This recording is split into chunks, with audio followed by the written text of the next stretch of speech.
நம்ம எப்பயுமே நம்ம மனசுல ஒரு கேள்வி கேட்டுக்கிட்டே இருப்போம்.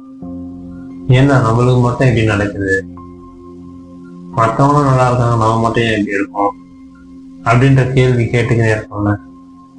அதுக்கு முக்கியமான விஷயம் என்னதுன்னா, நம்மளை பத்தி உணரல. நமக்கு மட்டும் இப்படி நடக்குது, மற்றவங்களுக்கு எல்லாமே நல்லா நடக்குது அப்படின்னு சொல்றாங்க. அப்போ நமக்கான விஷயம் அதிகமா இருக்குது, இன்னும் வரல.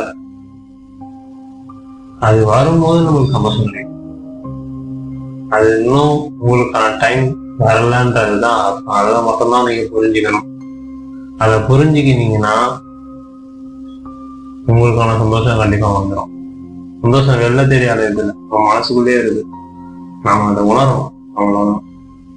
உணர்ந்தா அதோட பலன் அதிகமா இருக்கும். நீங்க உணரணும். கண்டிப்பா உணர வேண்டிய டைம் நம்மளுக்கு இப்ப கிடைச்சிருக்கு.